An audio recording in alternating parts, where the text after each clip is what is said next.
بسم اللہ الرحمن الرحیم۔ السلام علیکم ورحمۃ اللہ وبرکاتہ۔ میں ہوں محمد اختر اور آپ لوگ دیکھ رہے ہیں میرا یوٹیوب چینل رسول پور ٹی وی۔ سامری جادوگر کون تھا؟ ہندو سامری جادوگر کو اپنا بھگوان کیوں مانتے ہیں؟ حضرت جبرائیل علیہ السلام نے سامری کو کیسے دودھ پلا کر جوان کیا؟ پیارے دوستو، آج جس شخصیت کا ذکر کرنے جا رہے ہیں اس کا نام سامری جادوگر ہے۔ قرآن مجید کی سورۃ طٰہٰ یعنی سورہ نمبر 20 میں اس شخص کا واقعہ بیان ہوا ہے۔ جی ہاں، یہ وہی زمانہ تھا جب حضرت موسیٰ علیہ السلام بھی محبوس ہوئے تھے اور یہ شخص بھی انہی کے دور میں پیدا ہوا۔ دونوں کا نام موسیٰ تھا مگر راہیں بالکل مختلف نکلیں۔ یہ وہ وقت تھا جب فرعون نے بنی اسرائیل کے ہر نومولود لڑکے کو قتل کرنے کا حکم دے رکھا تھا۔ جس دن یہ موسیٰ بن اظفر یعنی سامری پیدا ہوا، اس کی ماں پر بھی وہی قیامت ٹوٹی جو ہزاروں ماؤں پر ٹوٹ رہی تھی۔ سامری کی ماں کو ڈر تھا کہیں میرے لال کو بھی ظالم فرعونی سپاہی قتل نہ کر دیں۔ چنانچہ اس نے ایک دل خراش فیصلہ کیا۔ اپنے لختے جگر کو بچانے کے لیے وہ شہر سے دور ایک سنسان پہاڑ کے غار میں لے پہنچی اور اپنے جگر گوشے کو اس غار میں چھپا کر لوٹ آئی، اس امید پر کہ وقتاً فوقتاً آ کر اس کی خبر گیری کرے گی۔ مگر دوستو، اللہ کو کچھ اور ہی منظور تھا۔ تفسیر روح المعانی میں لکھا ہے کہ اللہ تعالیٰ نے حضرت جبرائیل علیہ السلام کو حکم دیا کہ وہ بچے کی پرورش کریں، اس کی حفاظت کریں اور غذا مہیا کریں۔ کہا جاتا ہے کہ حضرت جبرائیل علیہ السلام روزانہ تشریف لاتے، ایک انگلی پر شہد، دوسرے پر مکھن اور تیسری پر دودھ لگا دے، پھر وہ اپنی انگلیاں بچے کے منہ میں لگاتے اور یوں ہی وہ بچہ جوان ہوتا گیا۔ یوں یہ موسیٰ بن اظفر تنہائی میں ایک پہاڑ کی غار میں پروان چڑھتا رہا۔ اب سوال یہ ہے کہ آخر اس کا نام سامری کیوں ہے؟ چلیے اب یہ جانتے ہیں۔ تو ناظرین، سامری دراصل اس شخص کے قبیلے کی طرف نسبت ہے۔ مورخین کا کہنا ہے کہ اس دور میں سامر نام کا ایک قبیلہ موجود تھا اور چونکہ موسیٰ بن اظفر اسی قبیلے سے تھا، اسی نسبت سے لوگ اسے سامری کہنے لگے۔ اب آگے اس بدبخت سامری کا عبرت ناک واقعہ سنیے۔ ناظرین، جب اللہ تعالیٰ نے حضرت موسیٰ علیہ السلام کو فرعون کے خلاف عظیم فتح عطا فرمائی تو اس واقعے کی جھلک تو آپ سب کو یاد ہوگی۔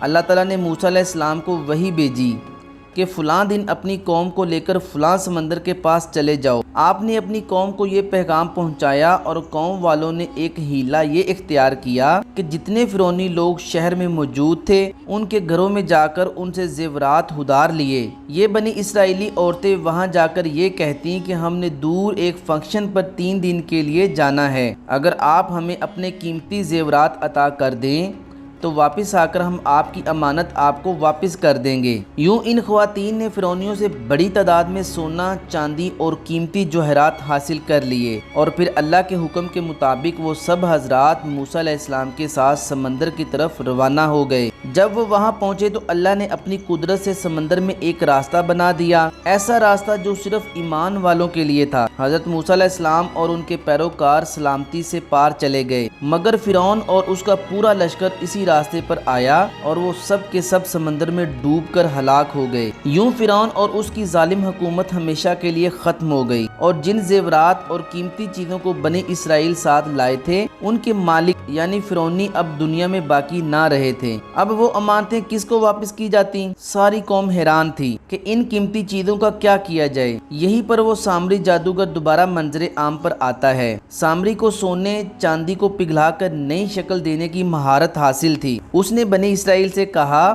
آخر تم کب تک ان بالیوں، ہاروں اور کنگنوں کو یوں ہی لے کر پھرتے رہو گے؟ کیوں نہ یہ سب میرے حوالے کر دو، میں انہیں پگھلا کر اینٹوں یا سلاخوں کی شکل دے دوں تاکہ تمہارے لیے اسے سنبھالنا آسان ہو جائے۔ چنانچہ دوستو، جب سامری نے یہ تجویز دی تو تمام لوگوں نے بخوشی اپنے زیورات، سونا اور چاندی اس کے حوالے کر دیے۔ ادھر بنی اسرائیل کی ایک خواہش ابھر کر سامنے آئی۔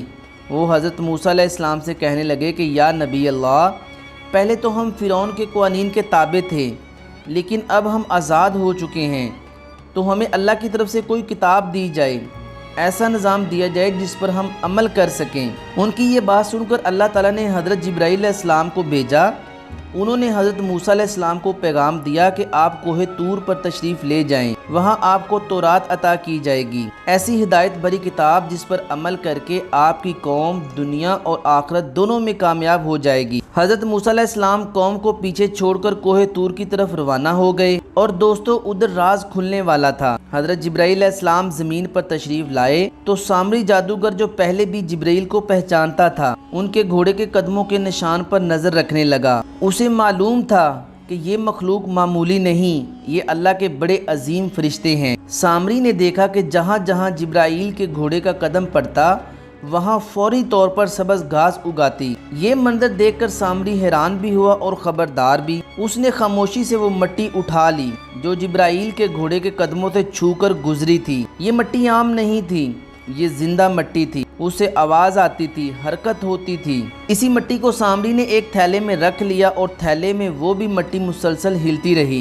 گویا کہ جیسے اس میں کوئی طاقت، کوئی روح موجود ہو۔ ادھر جب موسیٰ علیہ السلام کوہ طور پر جا چکے تھے تو سامری نے گہری اور شیطانی چال چلنے کی تیاری کی۔ اس نے سب سونا اور زیورات کو پگھلایا اور ایک بچڑے کی شکل دی، ایسا سنہری بچڑا جیسے گائے کا خوبصورت بچہ ہو۔ مگر صرف یہی نہیں، اس بچڑے کے اندر اس نے وہی خاص مٹی ڈال دی جبرائیل کے گھوڑے سے لی ہوئی، جاندار کھنکتی ہوئی مٹی۔ اور جیسے ہی مٹی بچڑے کے اندر بند کی گئی اس کے اندر ایک گونجدار آواز نکلنے لگی، ایسی آواز جیسے کوئی زندہ مخلوق بول رہی ہو۔ قوم بنی اسرائیل یہ منظر دیکھ کر حیران رہ گئی۔ یہ کیسا جادو ہے، یہ کیسا کرشمہ ہے۔ سارے لوگ اس عجیب و غریب بچڑے کو دیکھنے کے لیے جمع ہو گئے اور یہیں سے خطرناک فتنہ جنم لینے والا تھا۔ اب سامری نے وہ کام کیا جو فتنہ پرور لوگوں کی اصل پہچان ہوتا ہے۔ اس نے سب لوگوں کو اکٹھا کیا اور باقاعدہ اعلان کیا کہ اے لوگو، جس خدا کی عبادت موسیٰ کرتا ہے اور جس خدا کی طرف وہ تمہیں بلاتا ہے وہ یہی ہے، یہی سنہری بچڑا، نعوذ باللہ۔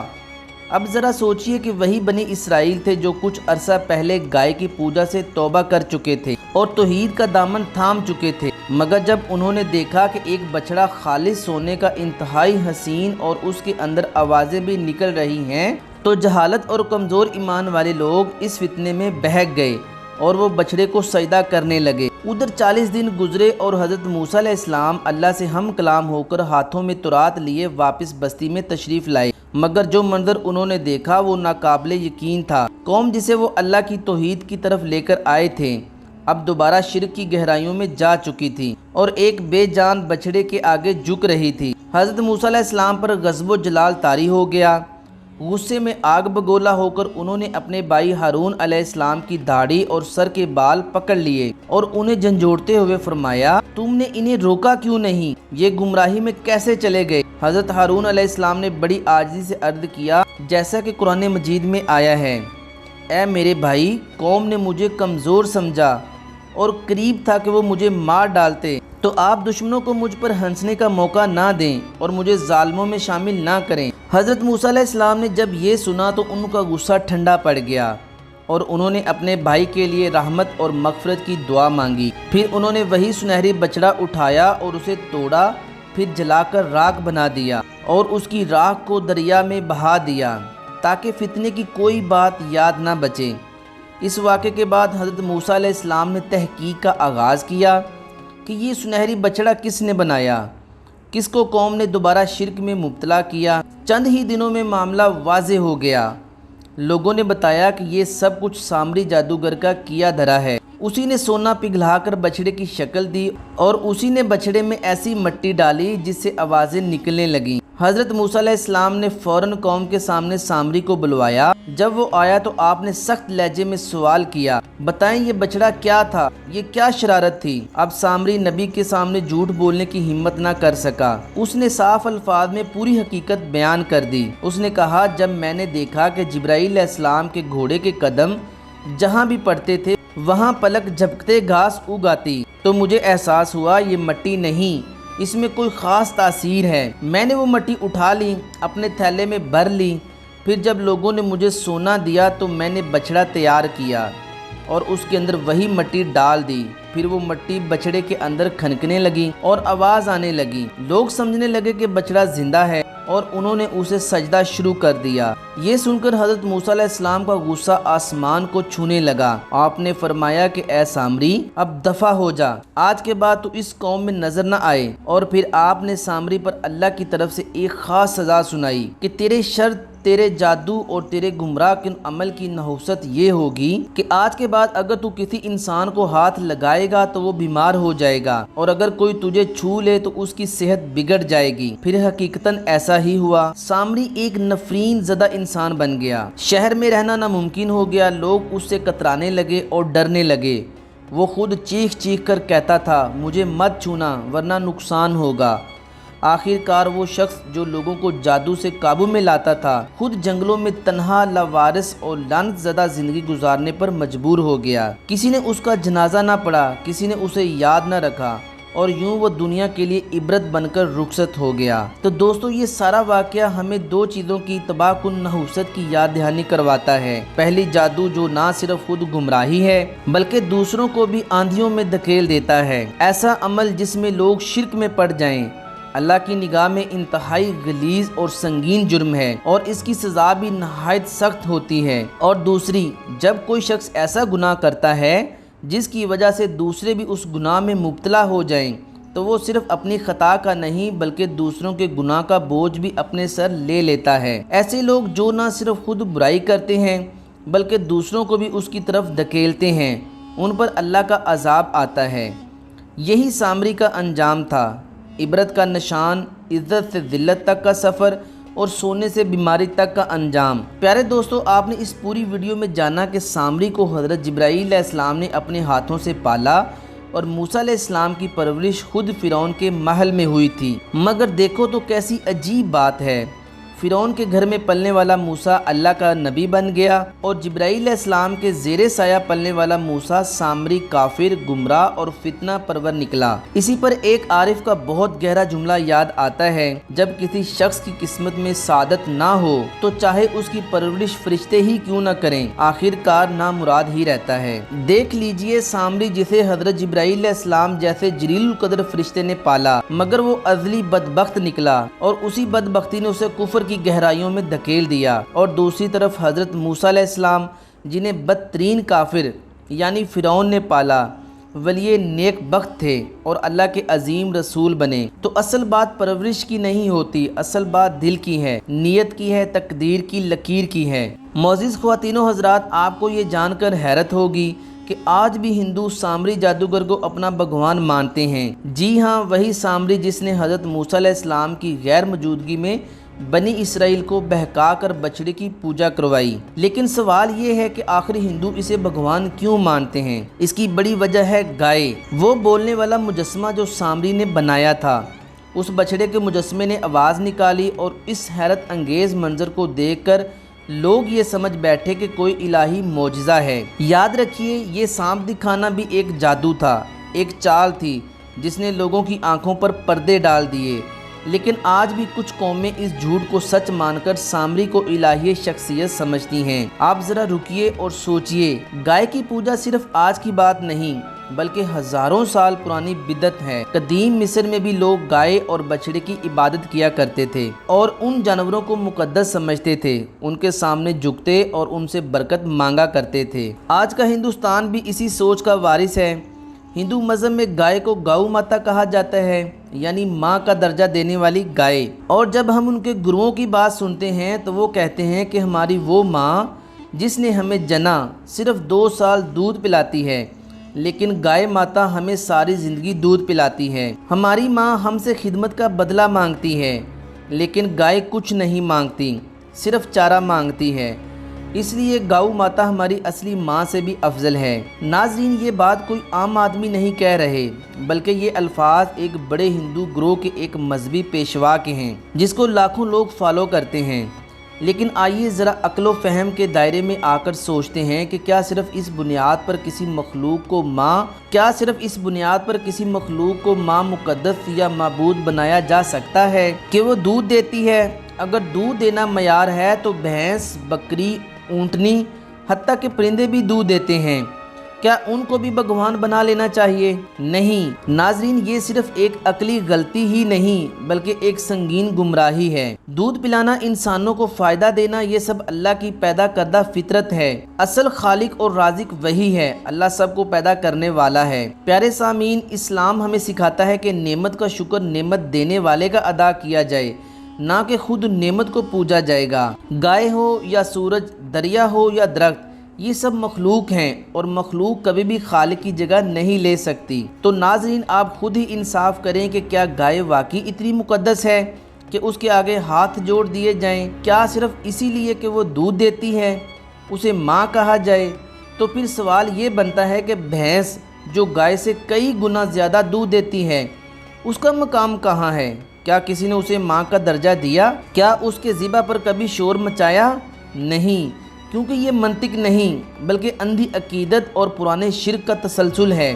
دراصل ناظرین جب انسان ایک چیز کو اپنا معبود مان لے، چاہے وہ پتھر ہو، جانور ہو یا انسان، تو پھر عقل و دلیل اس کے دروازے سے واپس لوٹ جاتی ہے، پھر وہ چیز مقدس بن جاتی ہے، چاہے وہ کتنی ہی بے جان کیوں نہ ہو۔ آج کے اس ترقی یافتہ دور میں بھی جہاں انسان چاند پر پہنچ چکا ہے، سائنس خلا کی وسعتیں ناپ رہی ہیں، جہاں سمندروں کی تہہ میں رپورٹس بھیجے جاتے ہیں، کسی انسان کو دیکھیں کہ کبھی وہ پتھروں کے سامنے سجدہ کرتا ہے، کبھی بندر کے آگے ہاتھ جوڑتا ہے، کبھی زہریلے سانپ کو دودھ پلاتا ہے اور کبھی اپنے جیسے انسان کو خدا بن کر اس پر چڑھاوے چڑھاتا ہے۔ ناظرین ہم کسی خاص مذہب یا قوم کی توہین نہیں کر رہے، ہم تو صرف یہ پوچھ رہے ہیں کہ کیا علم، ترقی، سائنس، تعلیم اور شعور، ان سب کے باوجود انسان آج بھی اندھی عقیدت کا غلام ہے؟ دنیا کی بڑی بڑی یونیورسٹیوں سے فارغ التحصیل افراد، ڈاکٹر، انجینئرز، پروفیسر، جن کی زبان پر سائنس کی باتیں ہوتی ہیں،